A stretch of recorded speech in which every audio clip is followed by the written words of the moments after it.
The Galactic Council had existed for thousands of years.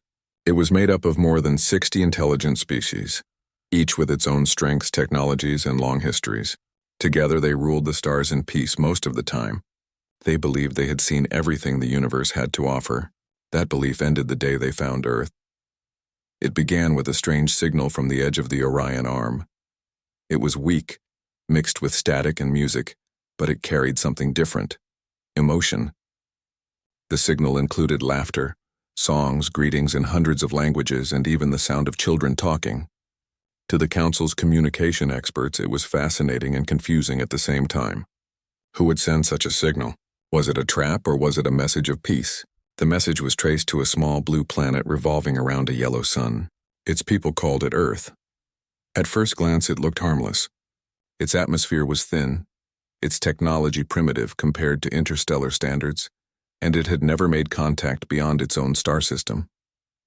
But the Council had made the mistake of ignoring small species before, and it had cost them dearly. So they decided to investigate carefully. Ambassador Tavarn of the Velen species was chosen for first contact. He was old and wise, known for his calm nature and careful words. The Velens were tall, silver-skinned beings with large dark eyes that could see energy patterns most races could not. Tavarn had seen many worlds, but even he felt curious about Earth. He read the human history files the Council had collected: wars, inventions, disasters, recoveries, and endless progress. They were a species that seemed to fall, yet always rise again. When Tavarn's ship entered the solar system, the humans saw it. They reacted not with panic but with excitement. All across the world, telescopes turned toward the sky, governments sent signals, and news stations spread the story. Instead of fear, there was wonder. Humanity had always looked up at the stars and dreamed, and now the stars were finally looking back. Tavarn landed in a safe zone prepared by humans. A group of world leaders waited for him. Cameras rolled. The air was filled with tension and hope.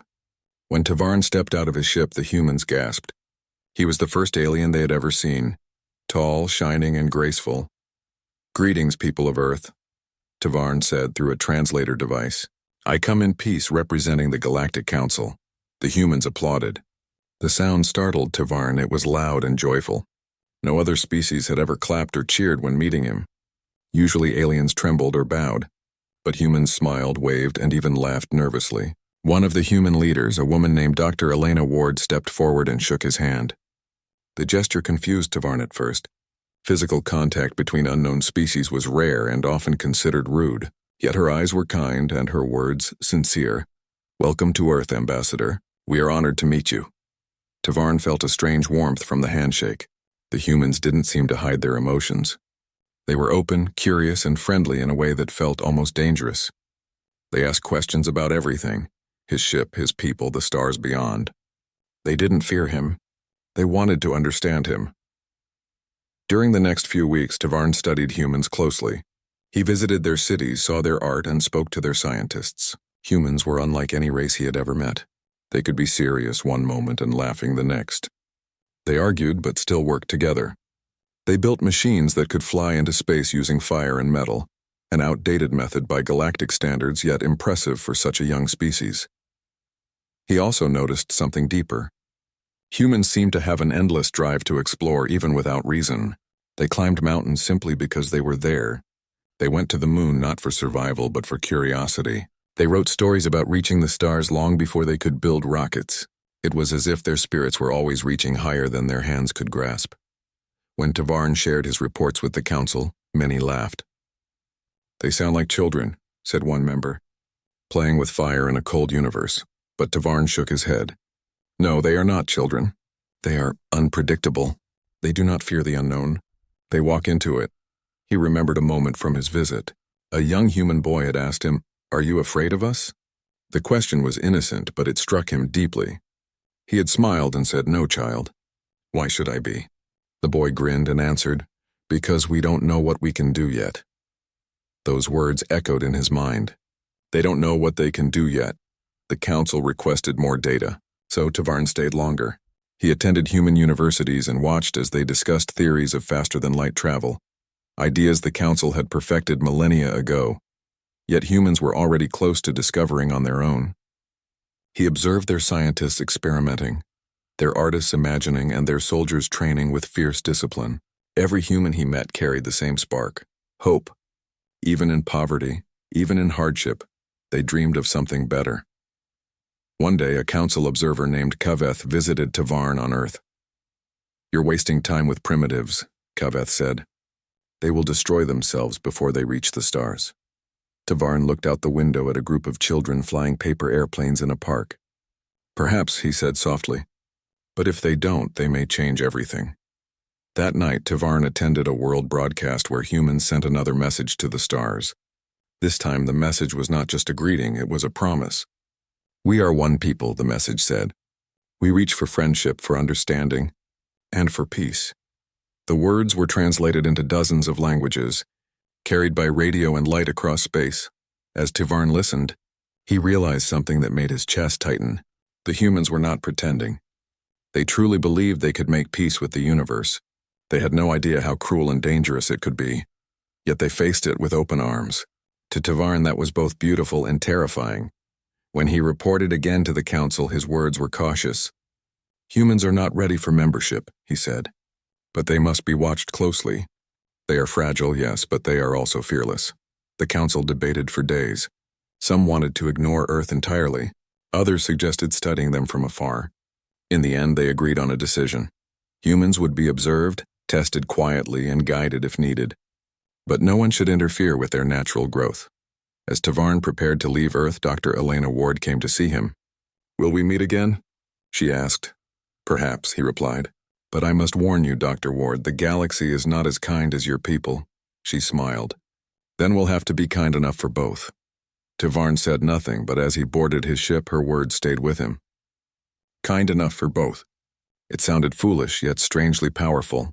From orbit, Earth looked small and peaceful, a blue gem surrounded by darkness. But Tavarn knew better. Inside that small world lived a species that could laugh in the face of fear, rebuild from ashes, and dream beyond their limits. He sent one final message to the council before jumping to hyperspace.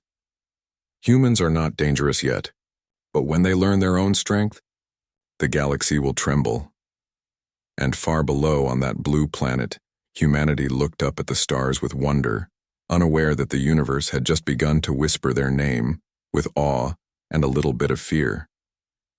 Months passed after the first contact.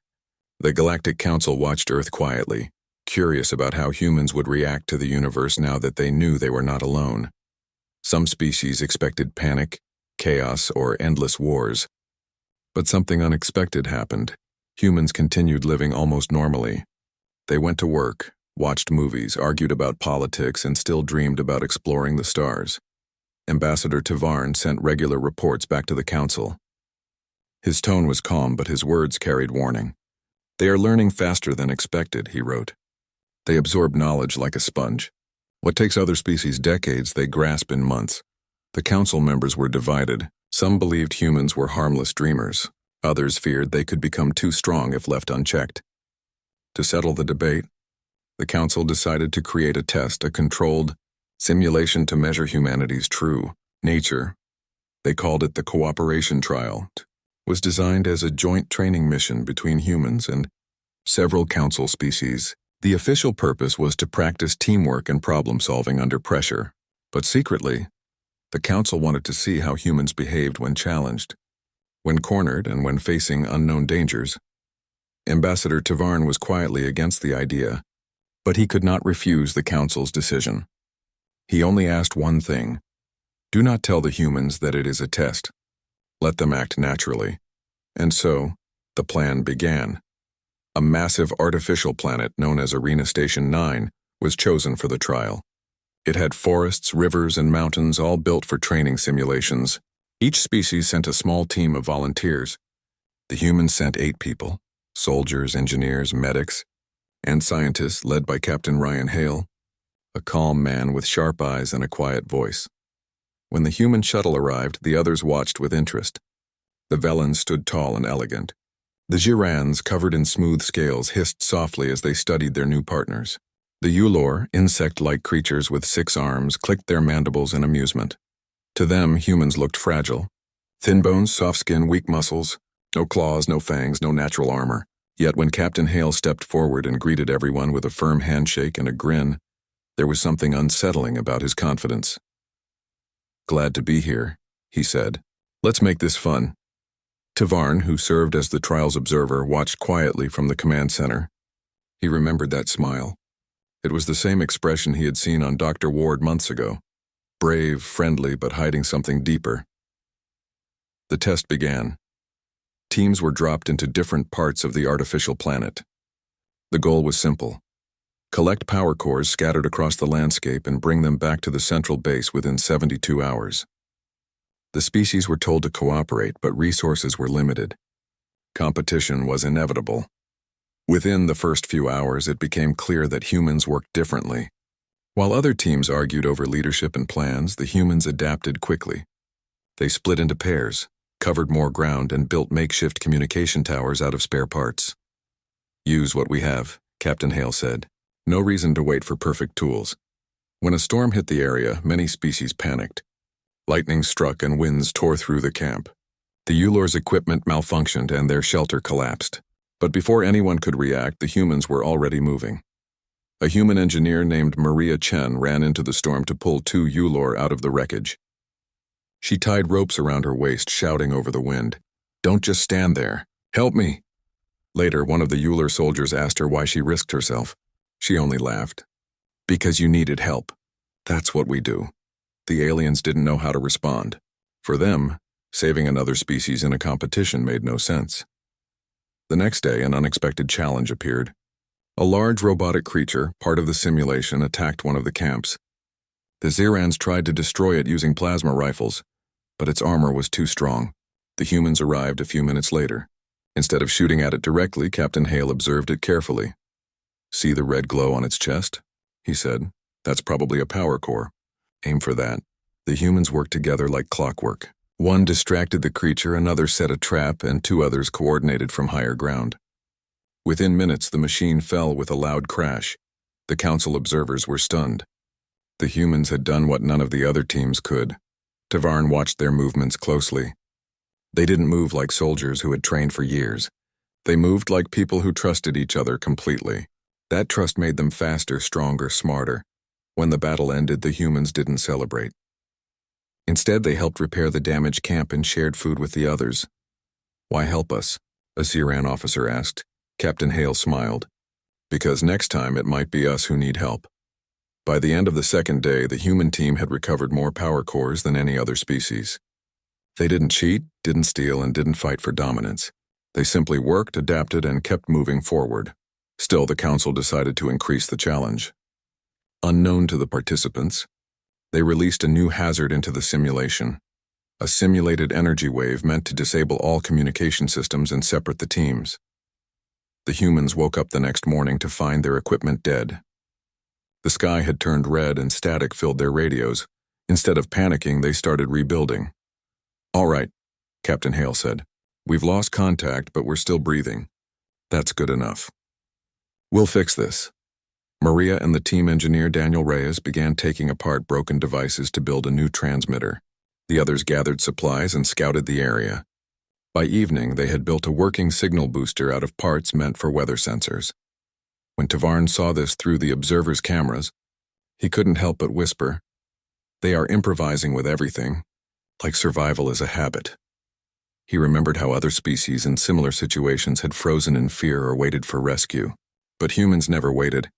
They built their own solutions. On the final day, the teams were called back to the central base. The results were shocking. The humans had completed every objective. They had also helped every other team at least once. The simulation record showed moments where humans rescued others, shared food, and even risked their lives for strangers.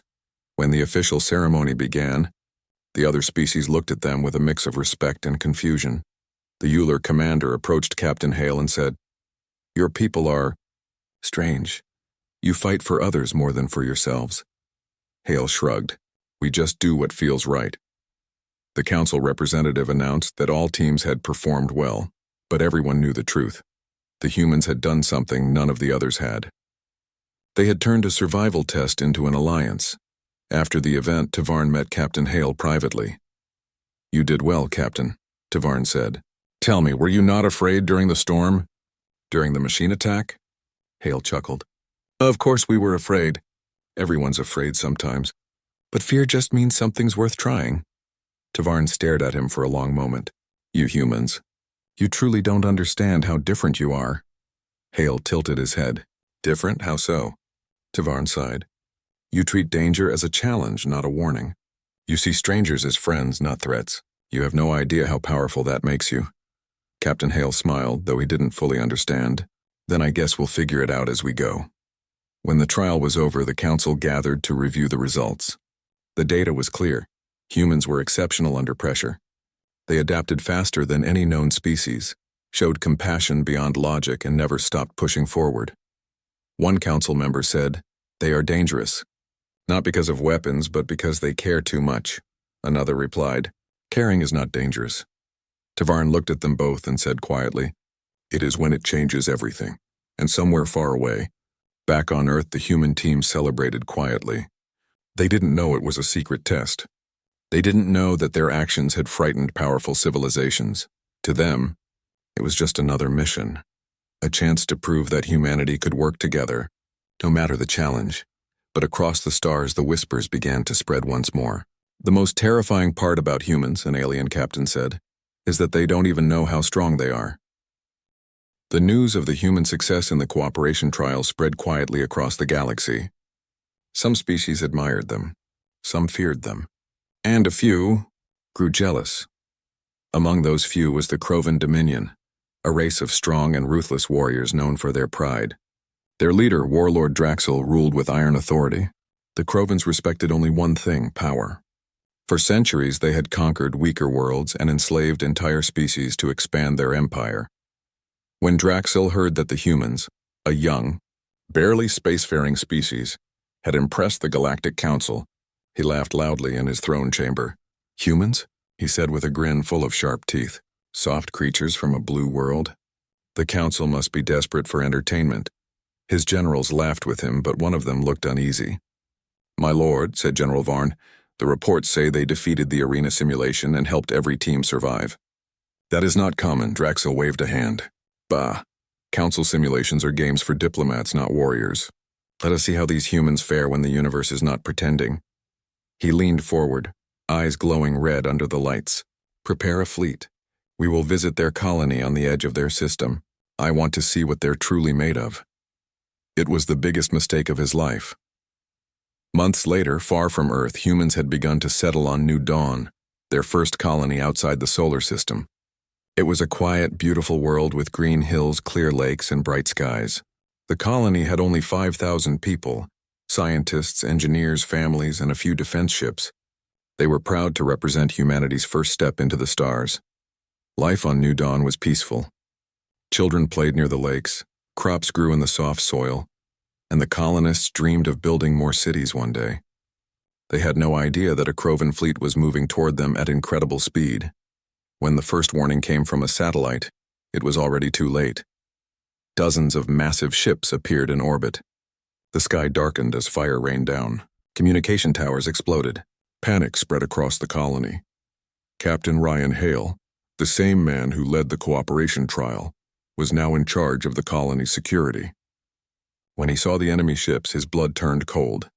"Evacuate civilians underground," he ordered. "Activate defense grids and shield generators. We hold until help arrives." But everyone knew. Help might not come in time. The Krovan soldiers landed in heavy armor, carrying plasma cannons and energy blades. They expected an easy victory. Humans were new to war in space. Their weapons were old, their ships small. The Krovans laughed as they advanced through the burning forests. But the humans didn't run. They fought back with everything they had. Drones, mining lasers, even construction vehicles turned into makeshift tanks. Engineers rewired defense turrets while farmers carried rifles to protect families. Captain Hale moved among his people, shouting orders, helping the wounded, and keeping morale high. "Remember," he said, "this colony is our home. No one takes it from us." For 2 days the battle raged. The Krovans pushed forward, but every time they took ground, the humans made them pay for it. The invaders began to notice something strange. The humans didn't fight like ordinary soldiers. They adapted quickly. When one plan failed, they made a new one. When they lost weapons, they built more from scrap. When someone fell, another took their place without hesitation. Draxil watched from orbit, confused. "How are they still standing?" he growled. General Varn replied carefully. "Their losses are heavy, my lord, but they refuse to surrender. They use every trick they can think of. They learn faster than we expected." Draxil slammed his fist against the command table. "Then crush them. I want that colony turned to dust." On the surface, Hale and his team realized they couldn't hold forever. The enemy numbers were too large. But retreat wasn't an option. Hale gathered the engineers and scientists in the control bunker. "Listen," he said, "we can't win this battle with firepower, but maybe we can win it with brains." They looked at him in confusion. The Crovens rely on energy from their main ship. If we can overload their power link from the ground, we might disable their entire network for a few minutes. That's all the time we need to strike back. The plan was dangerous and nearly impossible, but humans had never cared much about impossible. They worked all night, building a signal amplifier using mining equipment, power cells, and even broken satellite parts. Every person helped. Scientists calculating energy waves, engineers soldering wires, soldiers protecting the bunker from attacks outside. When dawn broke, Hale looked at the sky and whispered, "Let's show them what humans can do." The signal was launched. A massive burst of electromagnetic energy shot into the sky, hitting the Crovan fleet. For a moment, every alien ship flickered. Their shields fell. Their weapons went silent. "Now," Hale shouted. Human ships rose from hidden hangars, firing everything they had. Missiles struck the lead Crovan cruiser, tearing through its hull. On the ground, soldiers advanced through smoke and flame, retaking positions the Crovens had captured. The aliens panicked. Their communication links were broken, their command in chaos. When the main power reactivated, Draxil roared in fury. How did they do that? They're not supposed to be capable of this. General Varn looked at the damaged systems, his voice trembling. They used their mining equipment to create an electromagnetic pulse. They learned our signal patterns in less than 12 hours. Draxil's eyes widened. 12 hours? That's impossible, Varn whispered. For us, maybe. But not for them. The humans held the line for another 2 days. Finally, reinforcements from Earth and the Galactic Council arrived.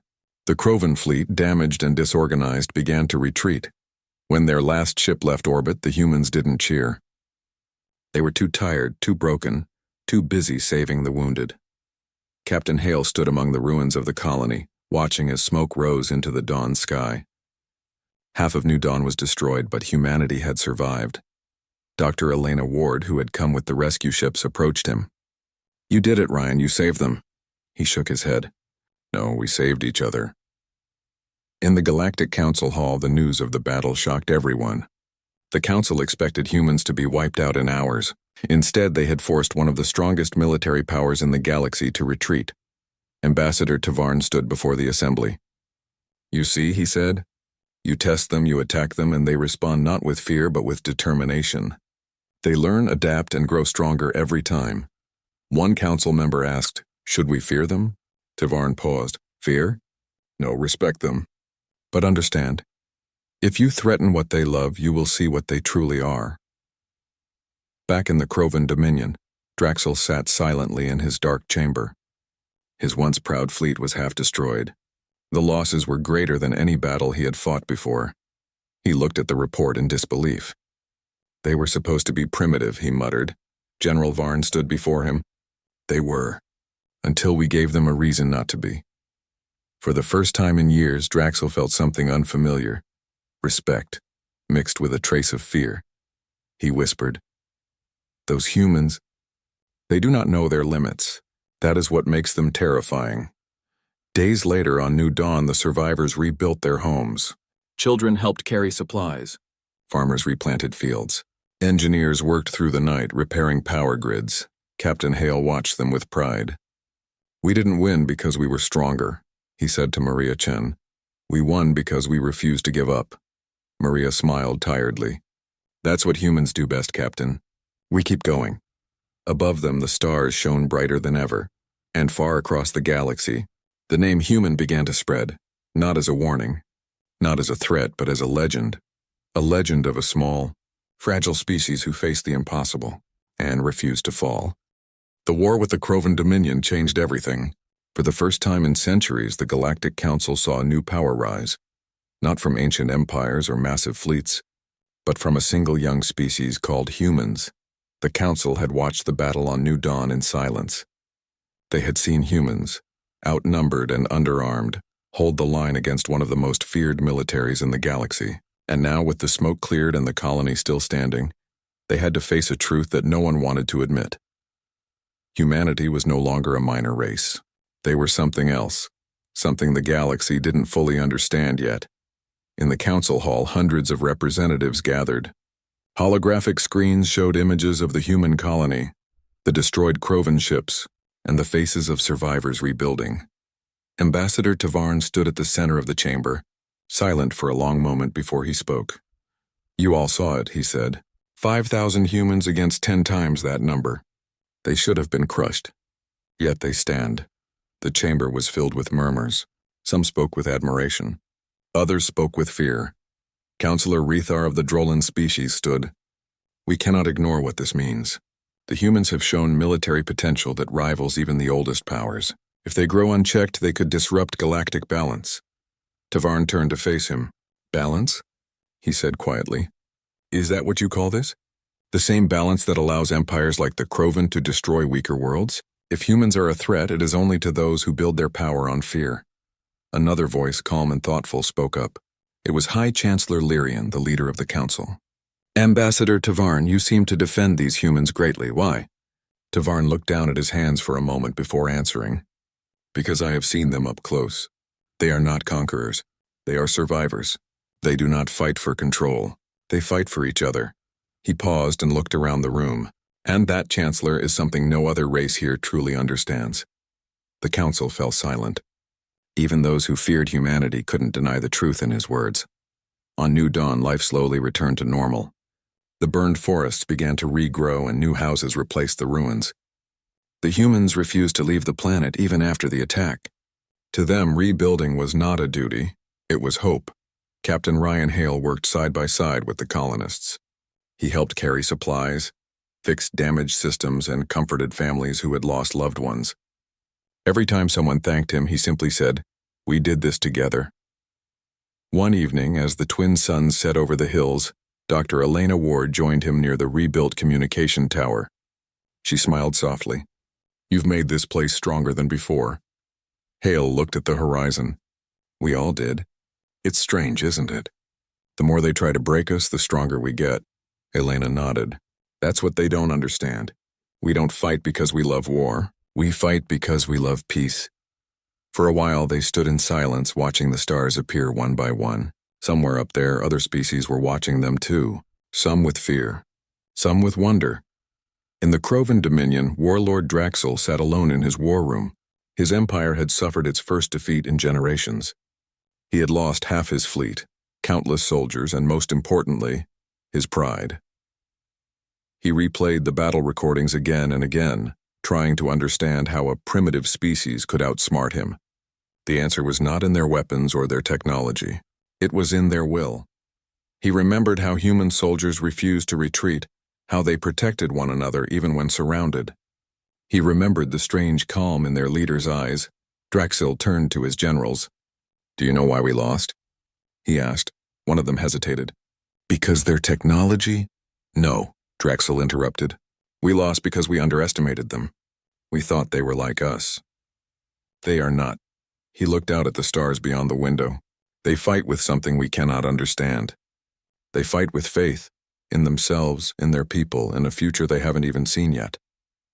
There was a long silence in the room. None of his generals dared to speak. Finally, Draxil said in a low voice, "Remember this day, the day the galaxy changed forever." Back at the Galactic Council, the debate continued for days. Some demanded that humanity be restricted from building more colonies until they were better understood. Others wanted them to be welcomed as equals. Tavarn stood once again and addressed the entire assembly. "You cannot stop them," he said simply. "They will go to the stars with or without our approval. And if we are wise, we will guide them, not control them." Chancellor Lyrian studied him closely. "You speak as if they are destined for something great. Tavarn smiled faintly. Not destined. Determined. He walked closer to the center, projecting a hologram of Earth and new dawn. Humans do not seek power. They seek purpose. They build where others destroy. They forgive where others hate. Tell me, Chancellor, what happens when such a people learn how powerful they truly are? No one had an answer. Meanwhile, on New Dawn, a small ship landed carrying a group of alien visitors, the first delegation from the Council since the war. They came to study humanity's recovery and to speak with Captain Hale. Among them was Ambassador Rethar, the same one who had once doubted humans the most. When he stepped out and saw the rebuilt colony, his expression softened. He found Hale working near a power station, sleeves rolled up, covered in dust. "You are the leader of this place?" Rethar asked. Hale smiled. "I just help where I can." The ambassador looked around at the people laughing, working, and rebuilding. "Your world was nearly destroyed. Yet you smile. Why?" Hale wiped his hands on his jacket. "Because we're still here. That's reason enough." Rethar tilted his head, his many eyes blinking in confusion. "And your enemies? You do not seek revenge?" Hale's face turned serious. "Revenge doesn't rebuild homes. Forgiveness does." Those words struck Rethar deeply. He had seen wars across the stars, empires burning entire worlds for revenge. Yet these humans, who had every reason to hate, chose to heal instead. Weeks later, when the delegation returned to the council, Rethar stood before the assembly. "I was wrong about them," he admitted. "They are not dangerous in the way we feared. Their danger lies in their kindness. They help even when they have nothing left. They forgive when they should destroy. I do not understand it, but I respect it." The room was quiet. Even those who had doubted Tavarn now listened carefully. The Chancellor nodded slowly. "Then perhaps it is time we stop testing them. Let us see what they become without our interference." And with that, humanity was officially recognized as a full member of the Galactic Council. That night, on New Dawn, fireworks lit up the sky as the message reached the colony. Children cheered, music filled the streets, and people danced under the stars. Captain Hale stood with Dr. Ward watching the celebration. "Do you think the galaxy is ready for us?" he asked with a grin. Elena smiled. "Maybe not, but we're ready for them." Tavarn, who had come to witness the moment, looked at them both. "You have no idea what you've started," he said quietly. "There will be those who fear you, who try to stop you. But remember this. Your power does not come from your weapons. It comes from your hearts." Hale nodded. "Then they'll have to understand our hearts before they understand our strength." Across the galaxy, stories of humans spread like wildfire. Some called them heroes. Some called them fools. But every story carried the same message: they never gave up. And even the Crovans, once proud conquerors, began to change. Draxil ordered his soldiers never to attack human ships again. "We have fought them once," he said, "and we saw what lives inside them. To fight them again would be madness." Back on Earth, humanity looked to the stars with renewed hope. New Dawn became the symbol of unity, a reminder that even in the darkest times, humans could build light.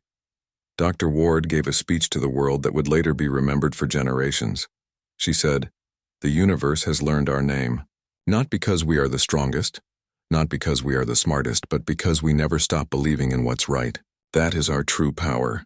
The crowd cheered, and across the galaxy, countless beings listened in silence. They began to understand what Ambassador Tavarn had seen long ago. The most terrifying part about humans was not their weapons, not their armies, not even their courage. It was that they didn't know how powerful they truly were. Years passed since the war with the Crovan Dominion. Humanity had not only survived, but had grown stronger, wiser, and more determined. The colonies on New Dawn and nearby systems flourished. People built cities, schools, laboratories, and spaceports. Children ran through fields once scarred by battle, laughing freely, unaware of the horrors their parents had endured. Captain Ryan Hale now commanded the Interstellar Exploration Fleet, a group of human ships dedicated to peaceful exploration and aid. Dr. Elena Ward led the scientific division, studying distant stars, planets, and alien species. Humanity's reputation in the galaxy had changed. No longer were they a small, fragile species. Now they were a symbol of hope and resilience. Yet humanity remained humble. Despite their victories and rapid progress, humans rarely boasted. They did not seek war, power, or dominance. Their true strength came from their hearts, their ability to care for others, to persevere, and to inspire hope where none existed. The Galactic Council had grown to admire humanity in ways they could barely explain. Other species spoke of them in hushed tones, unsure whether to fear or respect them. Stories traveled across star systems. In the Velen archives, Tavarn recorded the human achievements. Their strength is not in technology, nor in numbers, nor even in combat, he wrote. It is in their persistence, their compassion, and their refusal to surrender to fear. They do not know the power they possess. That is what makes them truly terrifying. The phrase became popular among aliens, the terrifying humans, but it was not meant as an insult. It was admiration. The galaxy had never seen a species that could rise from such fragility and face the universe with so much courage and heart. Humanity's first contact missions began. Small ships left Earth, New Dawn, and nearby colonies to explore uncharted regions. They carried diplomats, scientists, engineers, and medics, not armies. Wherever they went, humans offered help. They repaired broken cities, treated sick populations, and shared knowledge freely. On the planet Cirith, they rebuilt a flood-damaged city in half the time the local species expected. On Valora, they cured a disease that had plagued the native population for centuries. On Orinus, they mediated a conflict between two rival species without drawing weapons once. Each act of kindness spread their reputation further. Across star systems, alien children learned about humans. They were told stories of beings who laughed in the face of danger, who shared their last food, who rebuilt what others destroyed, and who never gave up, even when hope seemed impossible. In one corner of the galaxy, Warlord Draxel, the once proud conqueror of the Crovens, sat in silence.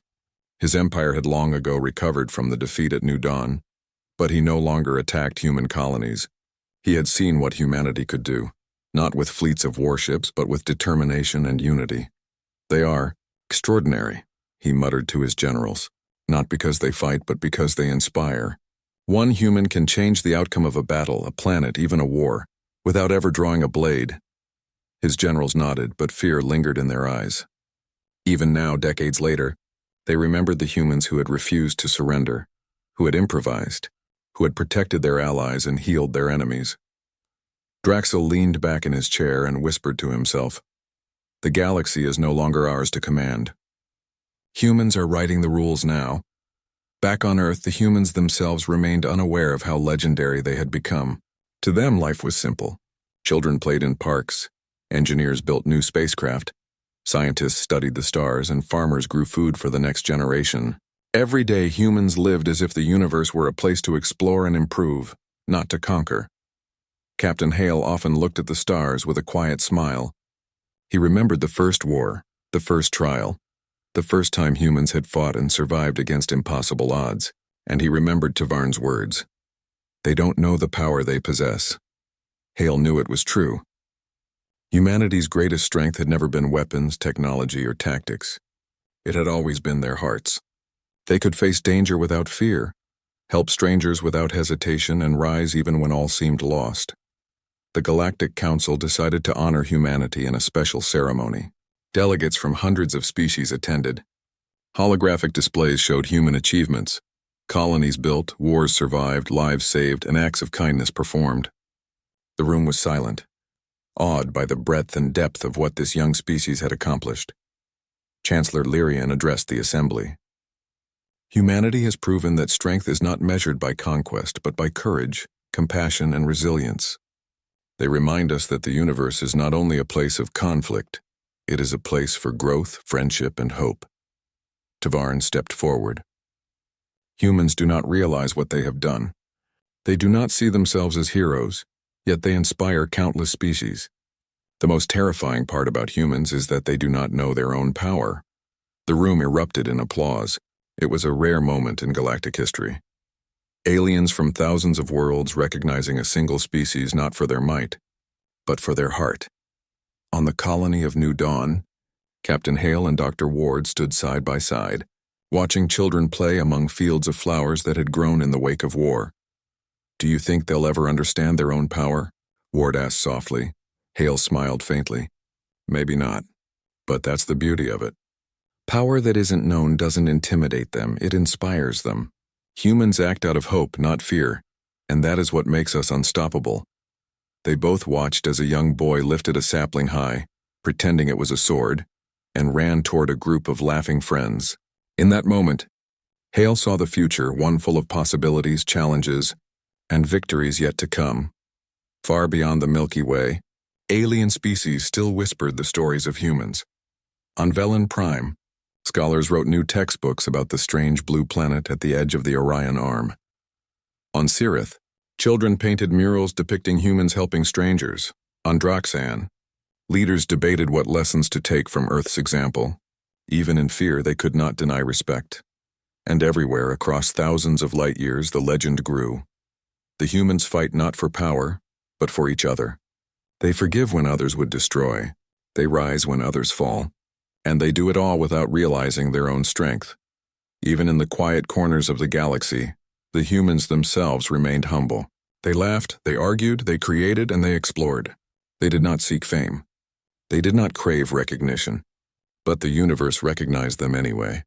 Captain Hale once told Dr. Ward during a quiet moment on the bridge of their exploration ship, "Humans are dangerous. Not because we want to be, but because we refuse to give up. That's all it takes to change the galaxy." And it was true. The galaxy had learned a lesson. Never underestimate humans. Not because they could destroy worlds, but because they could build them. Not because they sought power, but because they inspired hope. As centuries passed, humans became a symbol across the stars, a beacon of courage, compassion, and resilience.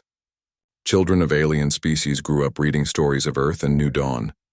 They learned that strength is not measured by domination, but by the courage to keep moving forward, the heart to help others, and the wisdom to never stop dreaming. And somewhere, quietly, humans continued to look at the stars, laughing, exploring, and reaching higher. They did not know how terrifyingly powerful they had become in the eyes of the galaxy, and that was their greatest strength of all. The galaxy had changed forever. The legend of Earth had begun.